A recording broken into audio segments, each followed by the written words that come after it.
False Start, a college football podcast for everyone and everyone else. I'm your host, John Buhler, staff writer, fanside.com.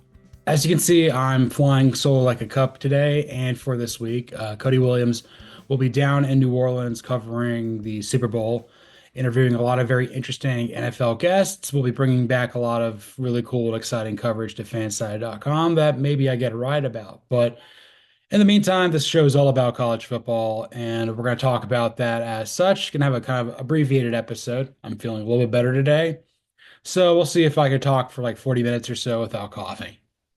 Be impressive. Yeah, let's start here with our first and 15 with what that would be. He gone, he coming. So yeah, there's a lot of transactions happening here in the coaching world. We've got four names of note on the move. We've got Chip Kelly leaving Ohio State to become the offensive coordinator for the Las Vegas Raiders. We've got former Seattle Seahawks offensive coordinator Ryan Grubb reuniting with Kalen DeBoer on his Alabama staff. They worked together there in Washington, went to a national championship 2 years ago. Chris Ash, who had been a scout, I believe, for the Jaguars, is now taking over for Al Golden as a defensive coordinator at Notre Dame. And well-respected defensive coordinator Tyler Santucci is leaving Georgia Tech for a role on the Baltimore Ravens staff. So a lot to unpack here, but I'm gonna do the best I can. Let's kind of work our way through like the most notable to least notable. Let's start with Chip Kelly. This always seemed like a 1 year sort of ordeal for him with Ohio State. I mean, he left a Power Four head coaching job at UCLA to go be the OC at Ohio State. Yes, he's friendly with Ryan Day. That was his former quarterback when he was the OC at New Hampshire in the early 2000s. But Chip Kelly's eyes were kind of always on the NFL. He's not really interested in recruiting, never has been, never will be. And he kind of wants to be, use his scheme in the NFL. Well, the hash marks are different. And kind of worked for a little bit there with the Eagles when he was the head coach. Did not work at all during his 1 year as the head coach in San Francisco. But people allowed to adapt, people allowed to grow, people allowed to get the best job they possibly can. So he joins Pete Carroll's staff there in Las Vegas, one that has retained Patrick Graham as the defensive coordinator. That also hired John Spytek off Jason Licht's Tampa Bay Buccaneers front office, and he's going to be calling the shots, with his former Michigan man, Tom Brady, in Las Vegas. I think this basically says that the Raiders are going to be pursuing a quarterback or a offensive weapon with their top six pick. Feels very obvious, pretty straightforward. They have a lot of holes there, but they got to do something. It'll be interesting to see how Kelly does as an offensive coordinator in the NFL. Because keep in mind, he was only head coach there. The rest of his experience was in college. So I, I'm kind of going back and forth on if this is going to work or not. But it's different, and it seems that this is what everybody wants to do. I think this is good for the Raiders. Certainly makes things interesting, even more so in the AFC West. But I do kind of wonder what is to come with Ohio State. I mean, you've lost Jim Knowles to the Penn State job. You lost Chip Kelly to the Raiders. You're down your two best coordinators off a national championship winning season. Puts a lot of pressure on Ryan Day to be able to, repeat. But as long as they've got that NIL war chest, Ohio State's always going to be able to compete with anybody for everybody in the college football player requirement sphere. So I do think this one kind of came as a little bit of a surprise. I know he'd been tied to Jacksonville a little bit. I know he'd also been tied to Houston, but he ends up going to the Raiders. And to be honest, probably the best job of those three. I think Bobby Slowick kind of left the Raiders offensive coordinator position in a bit of flux. I mean, this was a guy that everybody said was going to be a head coach, was out of a job 2 years later. And then obviously with Jacksonville, I'd probably rather run for the hills than go work for Liam Cohen or Shad Khan at this point. So Chip Kelly goes to the Raiders. We'll see what happens there. Uh, Not the biggest fan of it, but again, this is what he wanted. This is what the Raiders wanted, and at the end of the day, that's what all you can ever really hope for. With now, let's go on to Ryan Grubb going back to college football after a year with Seattle. Get ready to learn Tuscaloosa, bud. This is a big deal because this is the offensive coordinator of note for Michael Penix Jr. and Kalen DeBoer when they were at Washington 2 and 3 years ago. Grubb had been with DeBoer for a while, not all the way through, but had certainly crossed paths with him. Got an opportunity of a lifetime, I guess, in some capacities to be the offensive coordinator in Seattle. I mean, I get it. I wouldn't want to move if I didn't have to. But he kind of got thrown under the bus under Mike McDonald's first staff there in Seattle. The Seahawks were kind of up and down. They had their moments offensively. Then they had some other stuff that kind of got in the way. Seattle was painfully mediocre and didn't make the playoffs in the very weak division this past year. But I would say though, like Grubb to Alabama, it's kind of been telegraphed ever since he was let go with the Seahawks that this was an inevitability.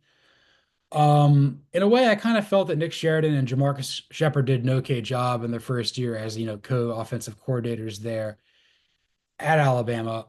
Again, I don't really know what the future is for them on the staff. I would venture to guess that they're probably going to stay on at some capacity. Maybe not. I mean, then again, like, wasn't Grubb supposed to be the OC last year, and he left kind of right before spring practice or whatever to go be on Mike McDonald's staff? This is going to be big for Alabama being able to move the sticks a little bit more. Jalen Milroe was kind of a hit or miss as a quarterback, particularly as a passer last year. But if this helps Alabama become a little bit more of what we want Kalen DeBoer football to be, then I can get behind it. However, this just kind of feels very much in line with everything that I'm incredibly concerned with when it comes to Alabama. It's the whole our kind of guys sort of thing with Kalen DeBoer. That works at Washington, that works at Fresno, that works at Indiana. That does not work at Alabama. Your kind of guys are five stars. If you think you're going to win with scheme and out scheme everybody in the SEC who can recruit just as good as you, but are more committed to it and want to beat your ass, then you're going to lose. And you're going to end up in a sorrier spot than Ray Perkins was replacing Bear Bryant back in the day. There was a lot of crap in between Gene Stallings and Nick Saban. So just keep that in mind. Growing up as a child of the 90s, Alabama was largely a joke in my middle school and high school years. They became an absolute buzzsaw when I was in college and throughout my 20s and into my mid to early 30s at this point. But that program has gone down. You kind of need a Nick Saban, a Bear Bryant to kind of keep everybody in order and in line. And maybe DeBoer can be that, but I'm apprehensive about the whole trying to win the Washington way here. You need to win like Alabama because this is Alabama. You don't make the job makes you. And you don't have to be from the South to make it work here. I mean, Nick Saban's from West Virginia. Like, people down here don't care where you're from. They care if you care about football. And that's a huge deal. But it'll probably work out for Alabama at least initially, but in a way, I'm a little reticent to think that, bringing, I'm always kind of reticent to kind of when you reach into your past, try to solve a present and future problem. Doesn't always work. You can go back, you can reconnect with people in your past, people to help kind of solve a problem in some capacities, but they can't be the solution. And maybe this works out for Alabama in that capacity, but I would be a little concerned if I was in the Yellowhammer State here and I cheered for some Crimson Tide. So I'm a little apprehensive about these two coordinator hires, but a little feeling a bit better about the guys on defense. Let's talk about Chris Ash going to Notre Dame. Again, this is a guy that this is his fifth stab at being a defensive coordinator. So it's Notre Dame, Ohio State, Wisconsin, Texas, and I'm blanking on the other one. He's also the former failed head coach at Rutgers. Been a coordinator for a very long time. Kind of knows this is his role. Again, it shows that Marcus Freeman has a lot of confidence in himself to go out there and hire somebody who knows X's and O's, a guy who's been a head coach before, guy who's failed as a head coach before, guy who's going to be able to add some sort of leadership element to his coaching staff that he may need. Again, Freeman's only entering his fourth year as the head coach at Notre Dame. I don't even think he's 40 yet. So, he's coming off Notre Dame's best season of my lifetime. I mean, they were a possession or two away from winning a national championship. And not to say that was anywhere close to doing that or winning a game for that matter when he was the head coach at Rutgers, but like he's well respected in the industry. He'd been at the NFL the last few years. He'd been, I think, on the Raiders staff, and then I think he'd been on the Jaguar staff doing a multitude of different things. Again, and I think having a guy come in with NFL experience, that's huge for a program like Notre Dame because, Al Golden had that coming from Cincinnati. Yes, he went back, but having a guy who's a former college head coach, defensive minded, with NFL coaching experience, I think that bodes really well for a program like Notre Dame that has to recruit nationally because of the lack of players in state in Indiana, the frigid climate, the hard academics, the Catholic overtones. I mean, you got to find every little advantage you can possibly have when you're in a situation where you don't have as many as you probably should. So I'm a real big fan of this because like you're in a lot better spot than Ohio State losing Jim Knowles to Penn State. I mean, you went out there, you could have been a player for Jim Knowles, but that's neither here nor there. You went out and got a guy that you thought really highly of and thought that he's going to make a big difference to your defense. And for the most part, I think this helps Notre Dame sustain excellence on that side of the ball for the foreseeable future. Where they're going to make their hay as a program under Freeman is through quarterback play, quarterback development. I'm a big fan of Steve Angeli. I saw what he did during the playoffs. Looks really comfortable, very much an accurate passer, a type of guy I think you can win with. You don't necessarily need an incredibly mobile guy like a Riley Leonard or an Ian Book. I mean, if you got a guy who can sling it like a Sam Hartman, maybe even a Brady Quinn. I mean, that bodes pretty well for what you're trying to do here. So, yeah, I love the Chris Ash hire by Notre Dame. And then finally, let's talk about Tyler Santucci leaving Georgia Tech for Baltimore. Very, very, very early on in the video stages of fall start.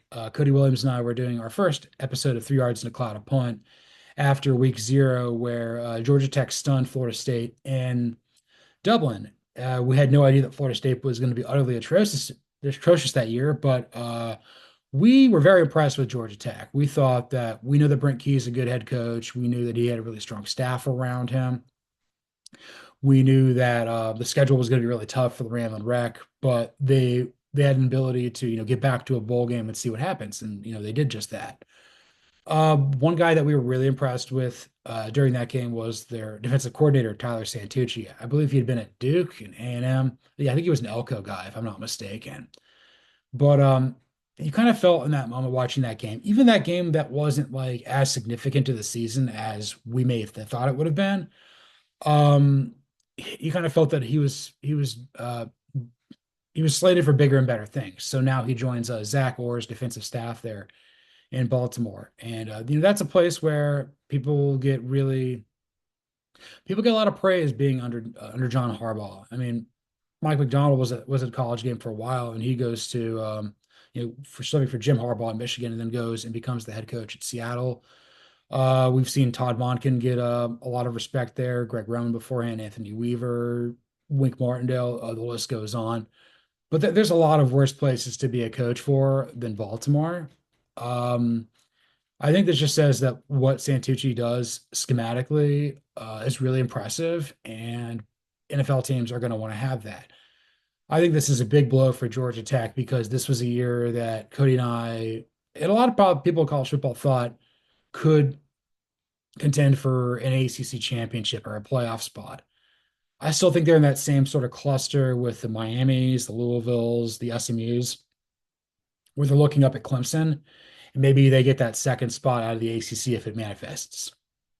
But right now, Santucci going to the NFL certainly dampers what Georgia Tech's trying to do this season. So yeah, that's kind of what we got here with he gone, he coming.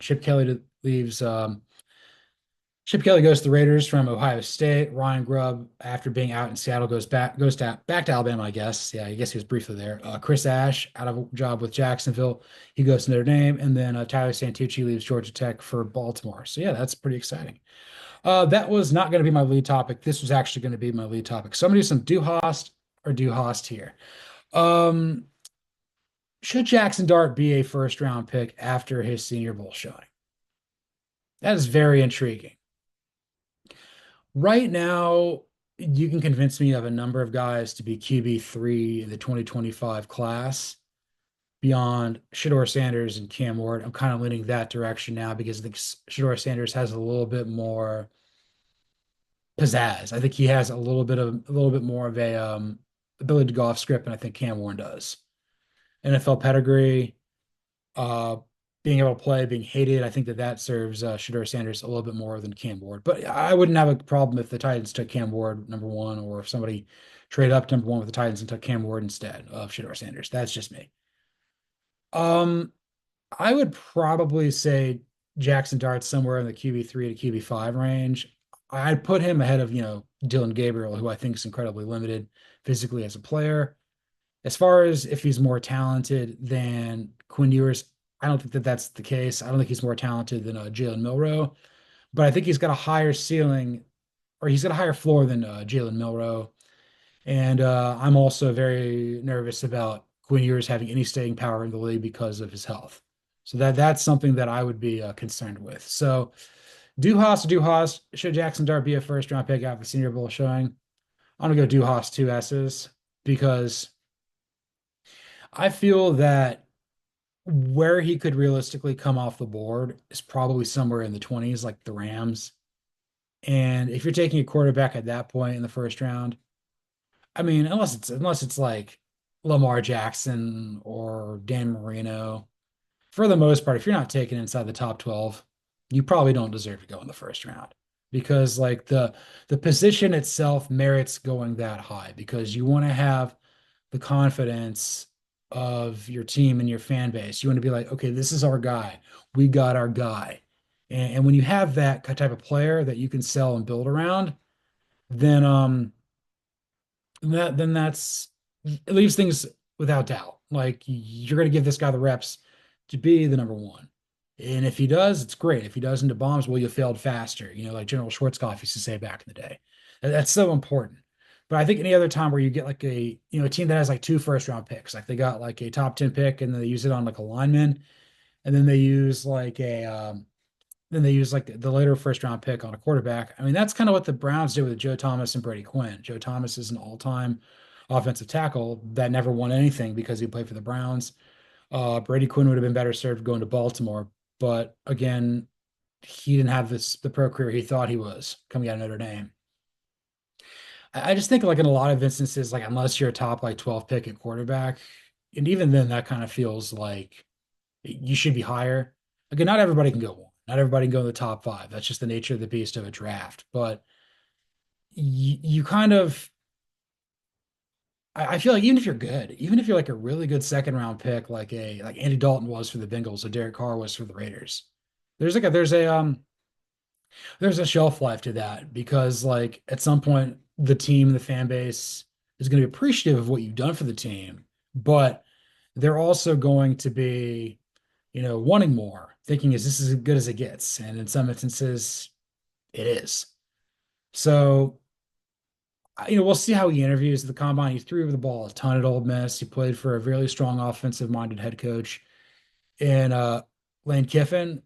And I think like he'll do well. I think he'll do well in the NFL. I'm kind of wondering if he looks a little thin out there. He can really spin it, but also at Ole Miss, anytime he really needed to win a big game, not really. I mean, you beat Georgia in the rain, and Georgia was just not Georgia last year. And I'm just being honest with you. But I feel like if he goes to somewhere like the Steelers, okay, maybe he has a shot. But then again, that was Pickett. You get what I'm saying. Like I don't see him like being in the same echelon as Ward or Sanders, where like, yeah, this is a QB1 in this draft class. This is a guy who's gonna have to earn his stripes. He's gonna have to earn his hay to be able to be the quarterback that we saw at Ole Miss last few years and beyond. Um, but I do think somebody will take him in the first round. I think out of necessity. I wouldn't be shocked if he went ahead of Ewers or Milrow. Again, I think people are gonna like Ewers more than those three just because he had the best college career. He played in the biggest games. He's got the most lively arm. He's the five-star coming out of high school. played at a massive brand like Texas. I mean, Alabama's a huge brand too, and Ole Miss is pretty big as well. But like, you get what I'm saying, that Ewers is going to get more of the benefit of the doubt of those two just based on his track record in college. But I will say though, like, there's a chance that Dart ends up being the best quarterback in this draft class. I'm not ruling that out. That's not out of the realm of possibility. Because you have to remember, like, Cam Ward's going to go play for like the Titans, and they're horrible. And then Shedeur Sanders, like, he'll go play for the Browns, who are just as bad. Like, where you land matters, and maybe that will serve Jaxson Dart throughout the draft process. Maybe he goes to the Seahawks. Maybe he's the heir apparent to Geno Smith there in the Pacific Northwest. I mean, Mike McDonald has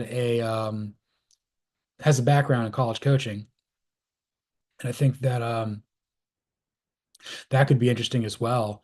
But for the most part, like, I struggle to see Jaxson Dart being a top 32 player taken, but I do see him starting games. He's very borderline, and it really comes down to how he does at the combine, his pro day, how he does, in interviews, on the board, all the intangible things. Because at the end of the day, all it takes is one team to be in love with you for you to go in the first round. And for example, Bo Nix. Like, I didn't think Bo Nix was a first round pick. He played a lot of games at college, both at Oregon and Auburn. And Denver was infatuated with him. Particularly Sean Payton was infatuated with him. So was Philip Rivers with, man, I love this guy. Like, you just need one. I mean, I remember Josh Allen, even though he went seventh to the Bills back in 2018. I mean, he was a bucking Bronco. I mean, nobody really thought he was going to be this. So the NFL game and the college game are two totally different things. I know that Jaxson Dart thrived in college, but I'm skeptical if his skill set's going to translate to the NFL. I could be wrong. I mean, I thought Sam Darnold was unbustable. He almost did completely bust. I thought Blake Bortles was going to be good. This just it's a crapshoot. And then there's guys out there that you think are going to stink that are going to be incredible. Like, I didn't see Lamar Jackson winning multiple MVPs. I knew he was insanely talented, but where you go matters. And he went to Baltimore. Baltimore's a great place for high-end talented football players. And maybe can Jaxson Dart find his Baltimore? We shall see. We're going to move on to our next topic with some you're doing great, sweetie. Matt Rhule, what are you doing? What are you effing doing, man? Matt Rhule does not want to have a spring game because of tampering. He thinks that by having spring practice and spring game, that other people are going to want to steal Nebraska's players, in the spring transfer portal window. This is just the territory it comes from coaching at Nebraska. Like, this isn't Baylor. This isn't Temple. This is big time. People really care about Nebraska football. You went to a bowl game. This is supposed to be the Matt Rhule pop year where you win 10 games. And this is when you're supposed to achieve all that you can.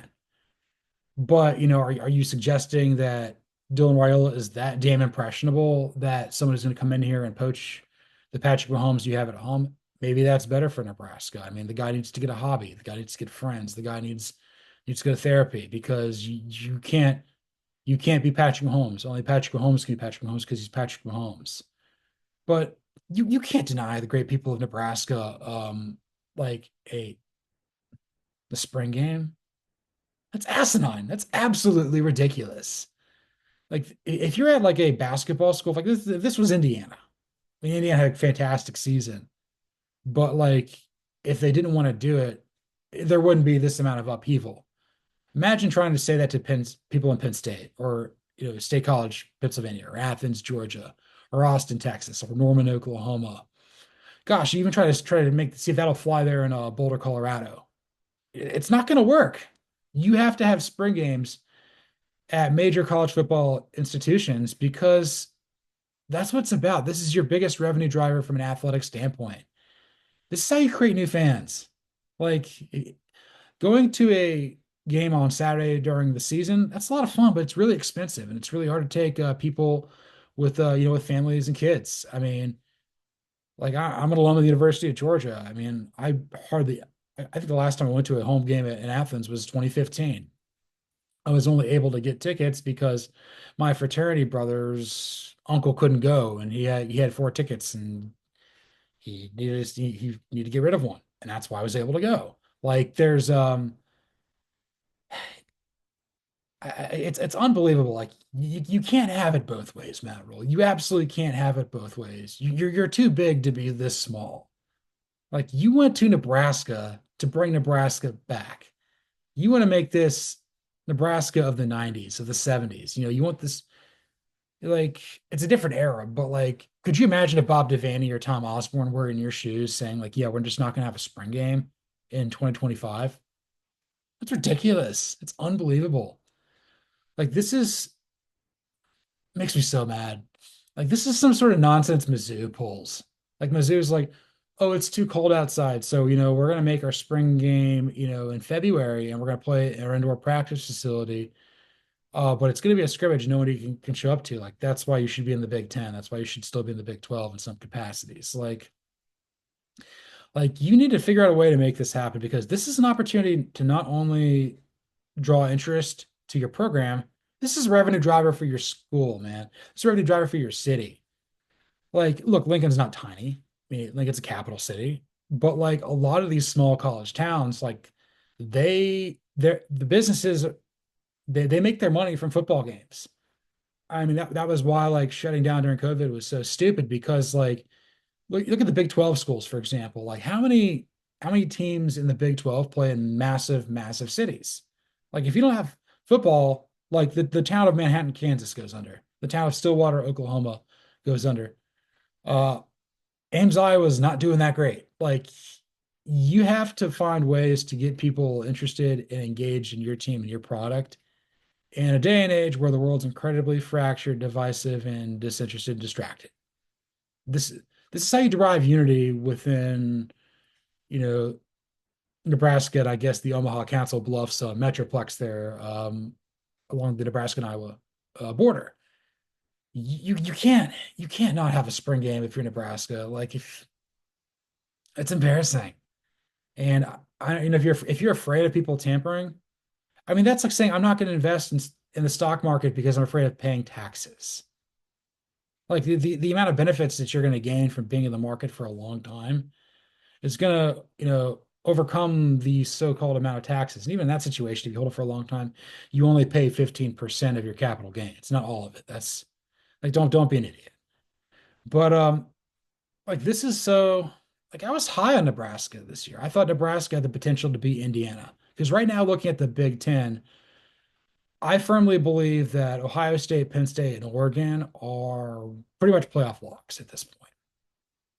Ohio State and Penn State for sure. Oregon's kind of in that same cluster of Georgia, Clemson, Notre Dame, if you will, where you probably are, but I can't definitively put you in just yet. Like Nebraska is certainly good enough, certainly recruited at a high enough of a level to to merit potentially being in that spot that Indiana was in. I mean, I don't think Indiana's going to give it up willingly. They got Fernando Mendoza coming in at quarterback. He's going to replace Curtis Rourke. Curt Cignetti's got that thing rolling. Illinois is going to be really good. Luke Altmaier's back. Brett Bielema's won at a lot of different places in this conference. Sharon Moore, I'm willing to give him a little bit longer runway, see what he can do there at Michigan. But you think Michigan's going to be down for a while? I don't think so, barring sanctions or whatever. But like, you can't be this small to be in the Big Ten. It's absolutely embarrassing. It's absolutely humiliating, and I can't believe Matt Rhule thought about this. This is the same guy who talked about how talented his wide receivers are. That they're going to go out there and murder people. Like this guy just loves to hear himself talk more than Shane Beamer. He likes to suck the air out of the room. It's he's an incredibly unlikable head coach right now. I mean, he destroyed the Carolina Panthers. Let's just say I'm not rooting for him in the Big 12, or not the Big 12, the Big 10. Who gives a rat's ass right now about it? All I care about is the fan base deserves to go to a bowl game, and the fan base deserves to see a spring game. The fan base deserves better than Matt Rhule if this is the way that he wants to operate. I can't believe we're even having this conversation. Um, it does mean enough for um, Matt Rhule, but it don't mean enough. They're down in Norman, Oklahoma. Yes, moving on to the second half of our show with our fourth topic. Brent Venables has brought in a lot of guys to help make his sorry, sad bag of crap Oklahoma team better. So he has new coordinators. Okay, we talked about Ben Arbuckle coming over from Washington State to be the OC. He also was able to get John Mateer to leave Washington State in the transfer portal. I think that may have had more to do with Jake Dicker taking over at Wake Forest, but like people were leaving Pullman in mass exodus. So Ben Arbuckle, I don't even think he's 30 yet. We'll see what he can do. Seth Luttrell, a former Oklahoma player, coach, and stuff, being ousted in his first year as the OC. Pretty terrible look there for Venables and Oklahoma as well, firing one of your own that soon into it. But again, if Arbuckle knows offense more than Venables knows anything, then I think that bodes pretty well. Brent Venables did bring in two other guys on his defensive staff. He brought in former Utah State defensive coordinator and interim head coach Nate Dreiling. I think he's going to be the defensive coordinator. And then Wes Goodwin, the former defensive coordinator at Clemson, he comes over to Venables. They've got that Clemson connection working with them. Um, this this is very interesting because and I'll talk about Venables here a little bit. This kind of feels like it's make or break for him this year. I mean, you have that massive extension that Joe Castiglione, the athletic dictator, gave him for no reason, probably to give him some sort of security in the SEC and whatnot that didn't matter. But like Brent Venables was one hell of a defensive coordinator there at Clemson for a long time. I mean, he was kind of the secret sauce for why Clemson was able to contend for national championships in the first decade of the college football playoff.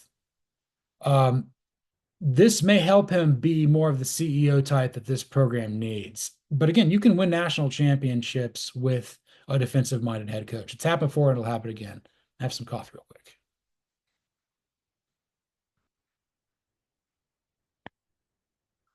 Not as warm as I thought it would be, but I mean it's lukewarm like Brent Venables in the hire at Oklahoma. But bringing in guys who have been thought of well enough to be a power forward defensive coordinator and a group of five interim head coach, I think that speaks volumes.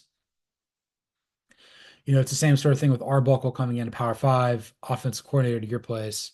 At some point, like Venables just has to make it happen. And one of the things that I'm a little concerned with is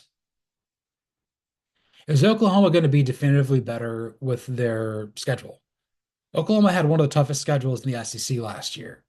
It's probably going to be very much the same because even though the locales change, it flips in some ways with the 8-game SEC schedule. You still got to play Texas. Yeah, you beat Alabama, but you still got to play them again. Um, Again, I don't really remember everybody that you got to play Tennessee. Like this is not going to be easy.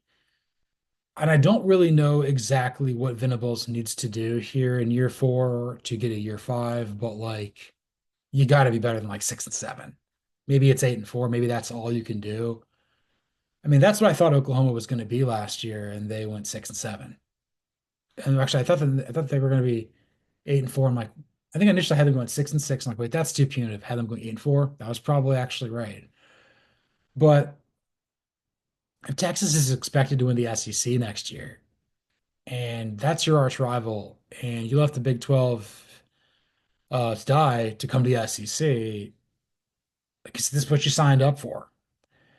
I do think that these names that he has on his staff matter and should help Oklahoma at some point, but Venables has to level up. He's got to level up very quickly because otherwise, I mean, what are we doing?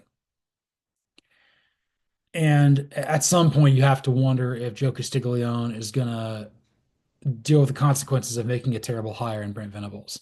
Yes, I understand that Lincoln Riley left you in a really bad spot, but like it's not like he's exactly killing it there at USC. Again, I'll talk about him here to kind of end the show as well, along with Brent Venables and a couple of other coaches that yeah, we're going to do some hot seat watching in the show. But bringing in two or three coordinators of note and Dreiling and Goodwin and in Ardbuckle. I mean, you're at least trying to solve a problem in Norman when you're Brent Venables, but it kind of feels like you're trying to attack a bunch of different constraints as opposed to going after the bottleneck, which is your lousy head coach. It's I mean, I appreciate Venables not being afraid, like Lincoln Riley is to go to a better conference. I think Venables is a fantastic defensive coordinator, a really good recruiter, but you got to be more than that to win the SEC. You have to be able to be a CEO type very quickly. You got to be a guy who's about the program. You got to be a guy that like the boosters can look to and be like, that's my guy. This is the guy who's going to win big for me, paying him a lot of money. And not that, I mean, wins are a scarce resource. There's not as many to go around as you would think. But there are very few programs in college football and college athletics in general that have the resources, the history, through the tradition, the pageantry of Oklahoma football.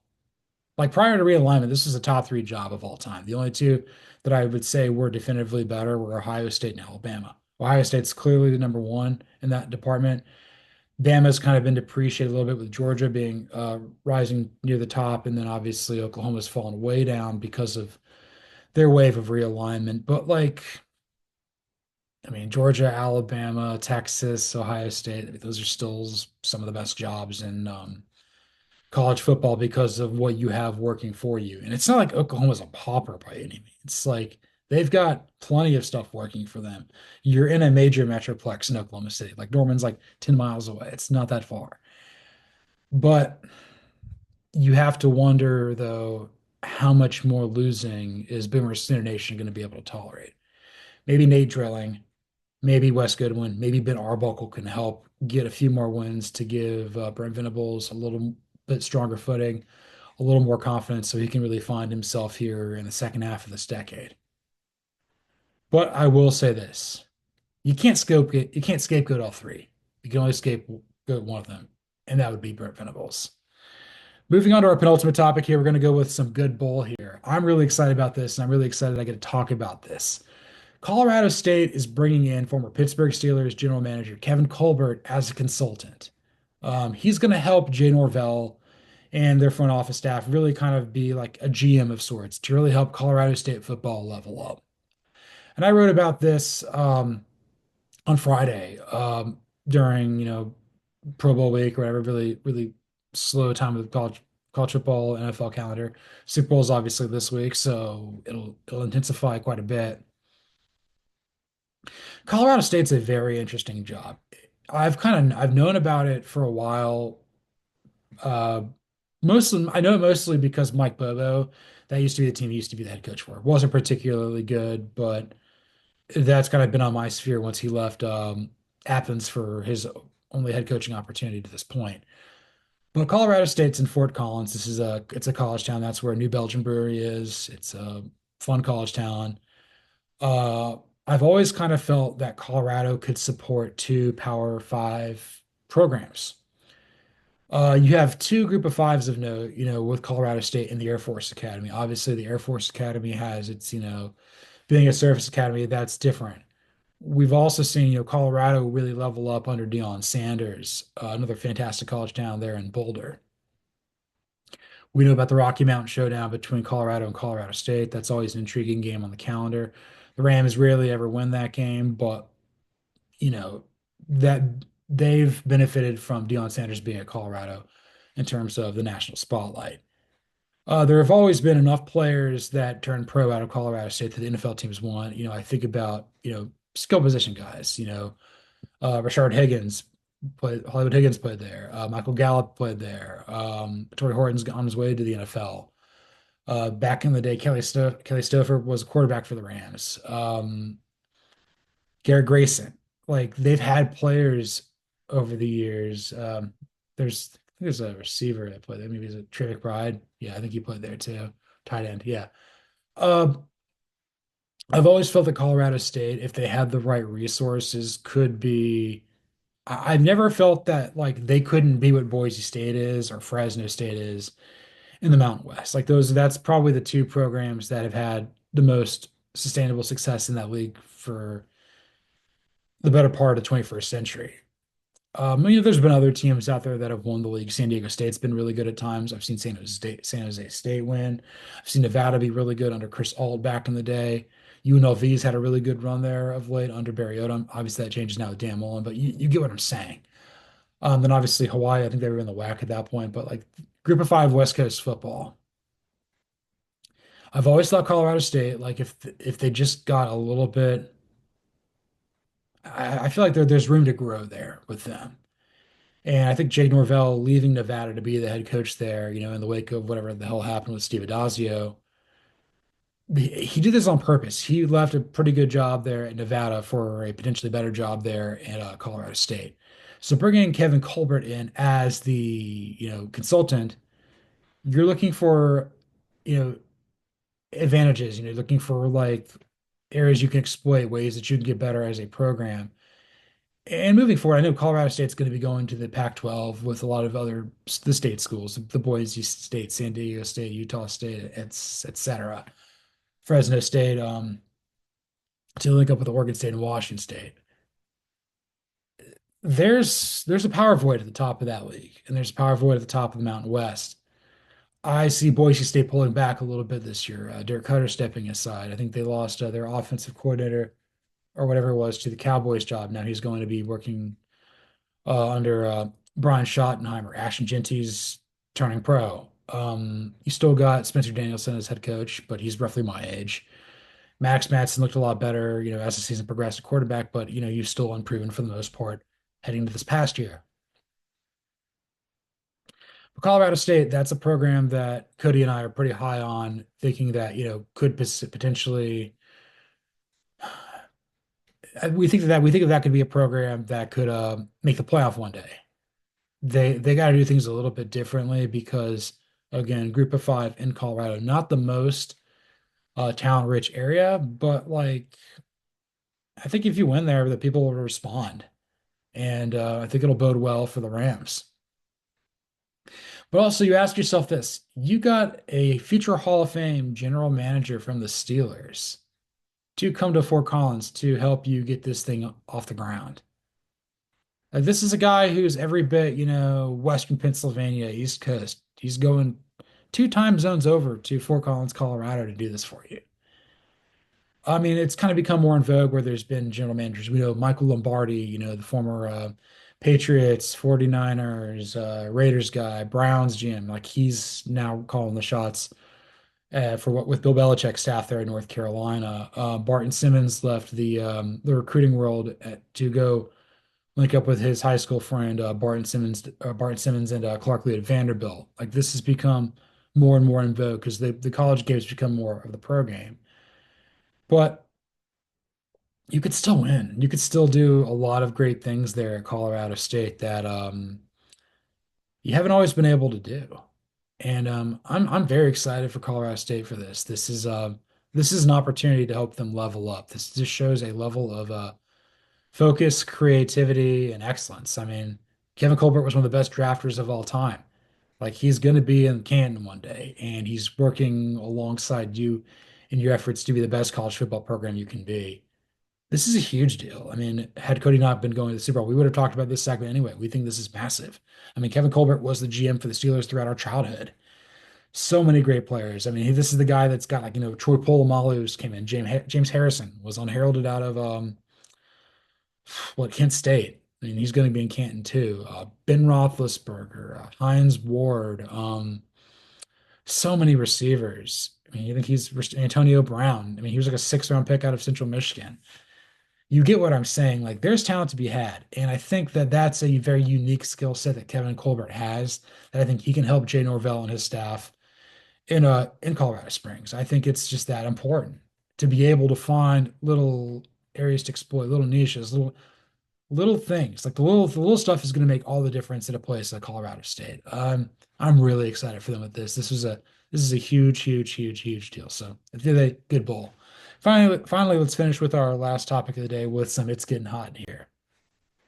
My way to early college football hot seat watch for the 25 season. I'm not going to necessarily power rank them, but I'm going to say three coaches at each level. ACC, Big Ten, Big 12, SEC, and Group of Five. So basically 15 coaches that I feel are entering next year with a lot of pressure. Excuse me. Still fighting the good fight here with the flu, but take another sip of my lukewarm coffee and let's get started with the ACC.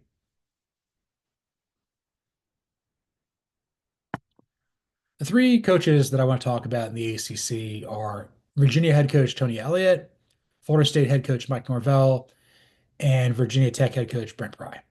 There were other coaches I considered. I thought about Troy Taylor with Stanford, but again, I think Andrew Luck's now chief of staff. This is his first year there. I don't think he's going to pull the plug on Troy Taylor that quickly. We'll see what happens. Troy Taylor could be gone after next season, but Stanford's kind of in a bit of flux. I also saw, some rumblings about Justin Wilcox, who I have a lot of respect for. Don't really see that. But um, I want to start with Tony Elliott. I thought Virginia was much improved last year. They were good enough to go to a bowl game. They just didn't win Commonwealth. But this is also year four of him being the head coach in Charlottesville. I know he dealt with tragedy year one. I know that like the two years after that weren't any bit good. Although last year it did show signs of progress there with Anthony Calandra, but he's now going to be the quarterback at UNLV alongside Alex Orji. Virginia has had a very rough history as a football program for most of the 21st century. It's kind of in the wake of Matt Schaub turning pro. Like they didn't win Commonwealth for like a decade. Obviously, Virginia Tech had been kind of a power under Frank Beamer before, but they kind of found their footing. I mean, they won an ACC Coastal under Bronco Mendenhall. Virginia football was kind of fun there for a brief minute, but it's kind of gotten away from that. And Tony Elliott's an offensive mind. There's players to be had in Virginia, the DMV, North Carolina, the East Coast. Like you can get people. There's football talent around Charlottesville. It's a very hard school to get into, probably one of the hardest public schools in the country. So you have to deal with that. But we've seen Virginia football be good at times. I just think there's 4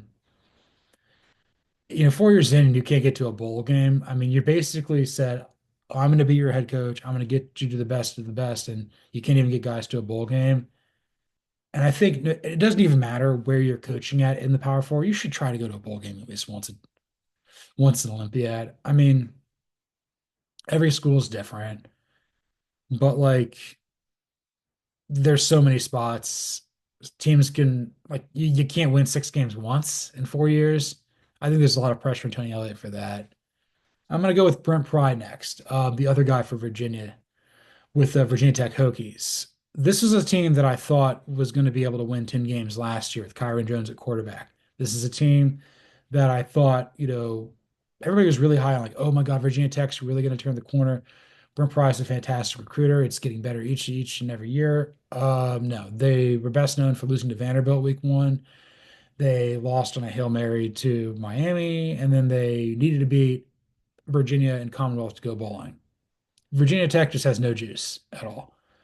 And I know Brent Pry was hired because they thought he could recruit the Tidewater region. This was a guy that was a defensive coordinator for James Franklin at Penn State prior to getting this opportunity. And everyone's like, oh my God, he's so good. He's going to be able to do so many wonderful things here. Well, Manny Diaz was better than you at Penn State, doing better things than you at Duke already. And then obviously Tom Allen's left Penn State after a year. He's going to be the DC at Clemson, probably be head coach again. And then, they just hired Jim Knowles. So you kind of become a complete afterthought. Your legacy has been erased there in State College. So because all you've got right now is this Virginia Tech opportunity. I don't know what the number needs to be, and I don't really know what the future holds for Virginia Tech football in a post Frank Beamer world, but like this isn't good enough. Like you gotta win 8 games every so often at this place. You're a football school, and I know you've kind of fallen on hard times in that, but like, just figure it out. This isn't that difficult. And kind of leads me to believe though, like if it doesn't work out for Brent Pry this year, then I think they need to go hire a former head coach, like a retread, if you will, to get the most out of this Virginia Tech program. They need some juice. He's not really providing very much of that. And then the last guy in the ACC I want to talk about, let's talk about Mike Norvell. Um, I was convinced of this by an article I read on ESPN.com. I forget who it was, but Florida State went 2-10 last year, and it was in the same sort of category as Mike Gundy at Oklahoma State going 3-9. Like this can't happen again. I have a lot of respect for Mike Norvell as a head coach. Same with Mike Gundy, but this is Florida State, and that's Oklahoma State, and you can't be that deplorably bad. Florida State won the ACC 2 years ago. They won 2 games this past year. They beat Cal and Charleston Southern. That's it. I understand that they got to get better at recruiting. I understand that the coaching staff was a complete mess. Adam Fuller, who was the Alex Atkins, yeah, just an absolute mess. They go out there and they've made some changes. You got Gus Malzahn coming in to be the play caller. I know they got somebody significant to be the defensive coordinator too. I'm blanking on it right now. I wish I could remember. But you brought in DJ Uyunglele. He was terrible. You go get Thomas Castellanos, a player I'm really high on, guy who played for Gus Malzahn very briefly at UCF before going to Boston College. Florida State's got to go to a bowl game. Otherwise, you need to get rid of Mike Norvell because this is Florida State. This is one of the best programs in college football history. It can't be that sad. So that's how I feel about the ACC. Let's move on to the Big Ten. So the three coaches I want to talk about today are Luke Fickell, Mike Locksley, and Lincoln Riley. I'm going to group Fickell and Locksley together a little bit for the sake of time, trying to speed this up a little bit, coming up here on an hour of talking. Um, I don't think the Luke Fickell hire is going to take it, Wisconsin. I thought the fact that he came in and thought he could run an air raid in Madison, Wisconsin was absolute lunacy. He was not a good Power Four head coach in the interim at Ohio State in between Jim Tressel and Urban Meyer. Had a lot of success there at Cincinnati. Again, I'll talk about Cincinnati's coach when we get to the Big 12 here in a little bit. But you kind of wonder, was Marcus Freeman the secret sauce? And I understand that Tyler Van Dyke got hurt early on in the season, but like I feel like it's such a departure from what Wisconsin football is. And it's the same sort of thing that I've kind of had apprehension with Kalen DeBoer, who's not on here at Alabama, where you're trying to win in a way that's counter to what the program has been defined as. Like Wisconsin's about having big farm boys blocking and running the football with a bunch of athletic guys on defense making plays. You don't win with quarterback play in Wisconsin. You hand the ball off and you basically play Marty ball. That's how you win at Wisconsin. You have a lot of success there. You can win 10 or 11 games a season, but you're not making the playoff. Just kind of know who you are. But Wisconsin shouldn't be going 5-7. Wisconsin should be winning about 8 or 9 games a year. That's just what they've done since Barry Alvarez has been their head coach. I will say though, if Wisconsin struggles and they don't win 8 games, you need to go in a different direction because I feel Luke Fickell is tearing away the fabric of what made that program special. As far as Mike Locksley is concerned, kind of surprised he even interviewed with the Jets. Really strong offensive mind. He knows how to recruit the DMV area. We've seen the Terrapins have success at times, but they turtle up, once it gets to conference play, once the weather changes, they become soft. They don't really have a lot of bite. They don't really have a second gear. They can really only just throw the football. And again, I'm really concerned about him and Luke Fickell in the Big 12 this year because the coaching is so good. And these are guys that I've had a lot of respect for. Like if Luke Fickell became available to be a defensive line coach, I'd hire him immediately. If Mike Locksley became available as an OC, I'd hire him immediately. It's just that kind of respect I have for those two coaches. But Maryland is no longer going to be dealing with yeah, you're no longer in the same division as Ohio State and Penn State, but you're also not playing Rutgers every year. I mean, maybe you are, maybe that's just kind of how it goes, but like you got to find wins. And you got to be, you can't just get trampled by the newcomers from the Pac-12. You need to be a little bit stronger than that. I legitimately thought Mike Locksley was going to go after this past year, and they went like 4-8. Their only Big Ten win was over USC, barely. Like you got to be better than this. You got to go to a bowl game, and because if you don't, then like the David Brauns of the world, the Jonathan Smiths of the world. I mean, heck, even the Barry Odoms of the world, they're going to take advantage of you being down. They're going to take the wins that you should have over them. Every win's a precious commodity, and I don't feel that Loxley wins enough to merit being a Power Four coach for all that much longer. I'd love to be proven wrong, but you got to get a Gatorade bath.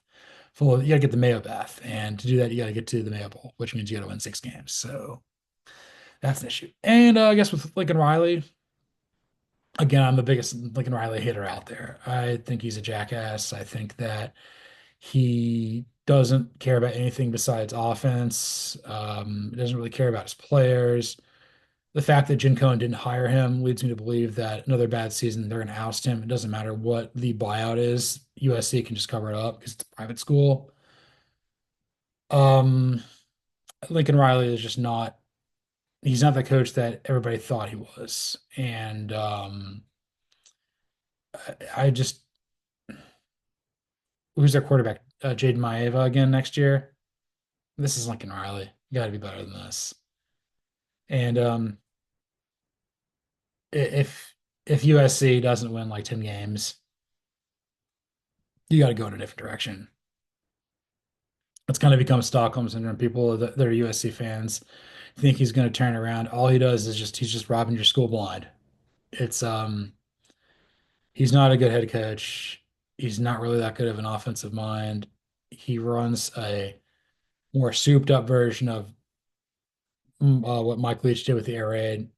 I just don't have a lot of respect for guys who run that offense, particularly at places that have resources where you can run something more pro style because you can actually get dudes in the program.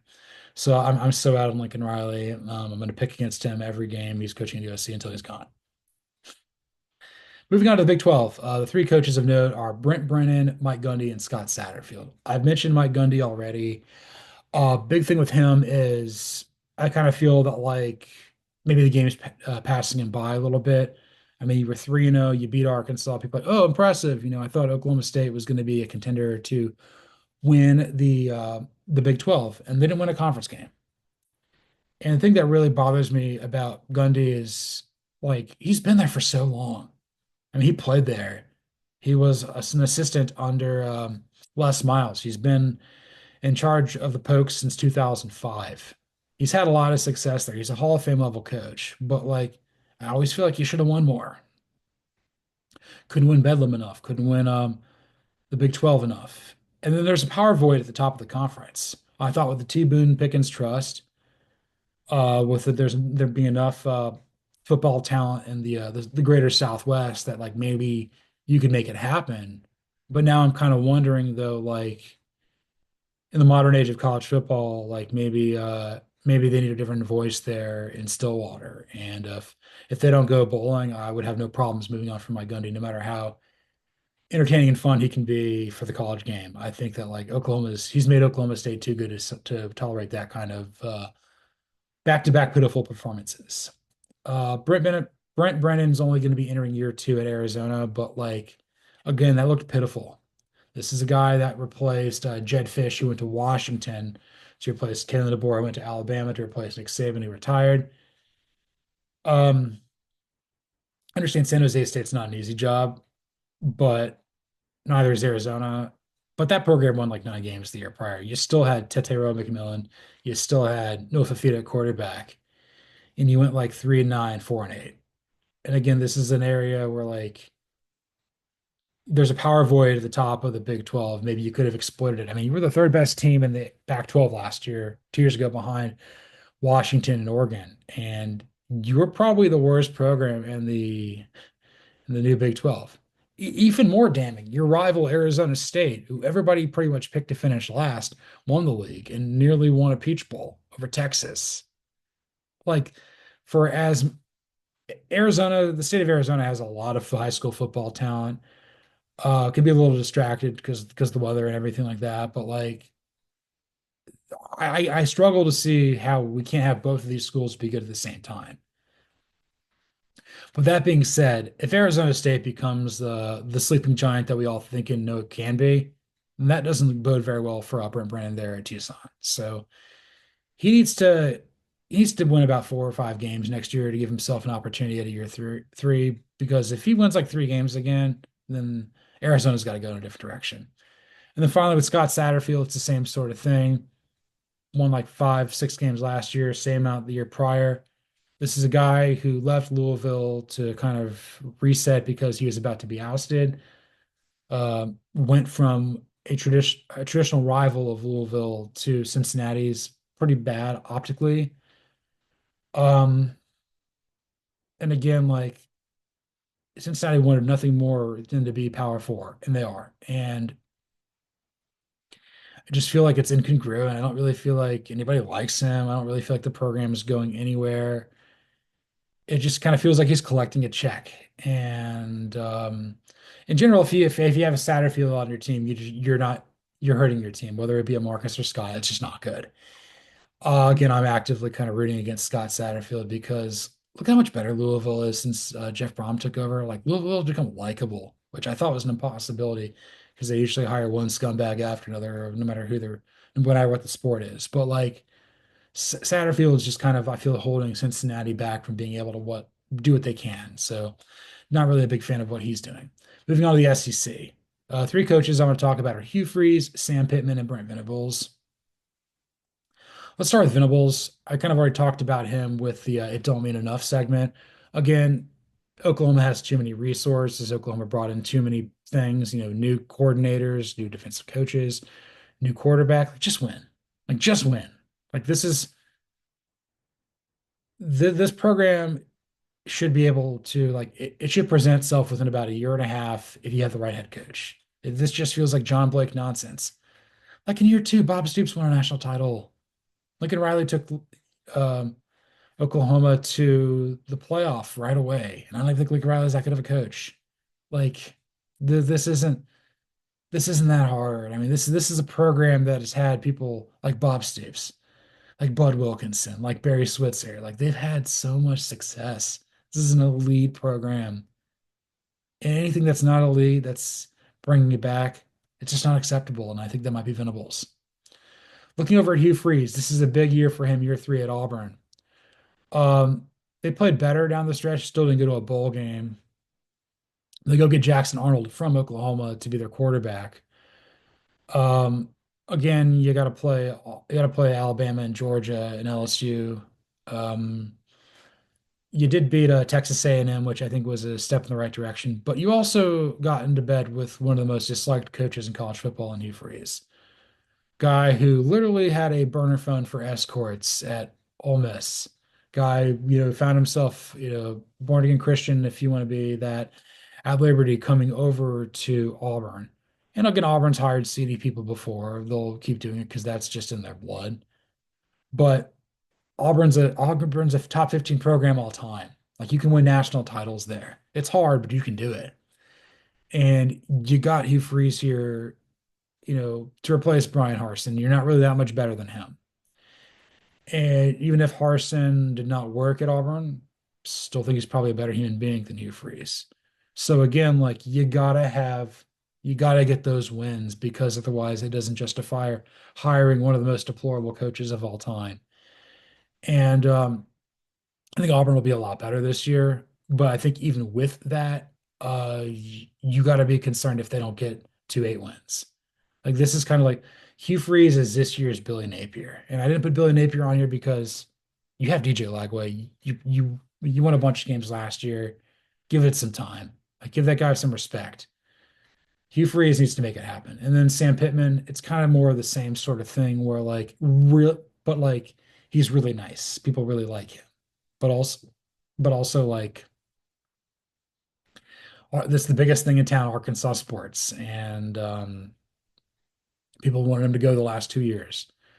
They brought him back, and I know I thought the win over Tennessee was a big deal. That probably prevented him from being terminated this past year. And it was as soon as Pittman's done coaching in Arkansas, he's done coaching. He's been coaching for a long time. Maybe he'll go work in media. Maybe he'll go in barbecue. I don't know what he's going to do, but like he's just not going to coach football anymore. I kind of feel that like Arkansas is not as good of a job as what people say it should be, but like you should win about 7, 8 games a year there, just because the passion's there. And it doesn't matter if you don't have this. There's no pro team in this town. There's no pro teams in Alabama. There's two. There's several colleges. Like you have the boosters. You have Jerry Jones. You have the Tyson Chicken family. You have the Waltons. Like maybe the Clintons contribute to you as well. Like this isn't that difficult. But Pittman needs to kind of show that like he can be the CEO type and lean on his coordinators to do the coaching that he can't do. Maybe he can win more in recruitment. Maybe he can just win more. So that's why I've got him there with the SEC. In the last little bit, let's talk about the group of five. I've got Kenny Burns of Kent State, Sonny Cumbie of Louisiana Tech, and Trent Dilfer of UAB. I think Kenny Burns has won one game over 2 years at Kent State. Went winless this past year. I believe he was the running backs coach at Minnesota prior to replacing Sean Lewis at Kent State. Again, this is the worst program in the NFBS historically. A lot of challenges there at Kent State. And again, I don't really need to say you don't need to go to a bowl game. I mean, go to a bowl game is how you get a contract extension, but you got to win a game. And maybe you need to go, maybe you need to win two because like I'm looking across the board at some of the other really sad schools in the MAC. Like feels like Akron's like light years ahead of you. And that shouldn't be the case. Ball State's still trying to figure it out, and they're in a better spot than you. And then you look at the top of the league. I mean, Miami, Ohio, Bowling Green, Toledo, Ohio U. Like they might as well be competing in a different sport than Kent State because Kent State's just so far back. I'm rooting for Kenny Burns. I think this is just his lot in life with having the hardest job in the country. But like, you got to win a game, man. You got to win a game. Sonny Cumbie at Louisiana Tech, again, it's the same sort of thing where like he consistently wins about 3 or 4 games. This is a guy that had been the interim head coach at his alma mater at Texas Tech, in between Matt Wells being let go and then Joey McGuire getting the job from him long term. This is a guy that got a Mike Leach air raid disciple. La Tech just has no juice, no buzz. It's one of the most forgettable group of five programs out there.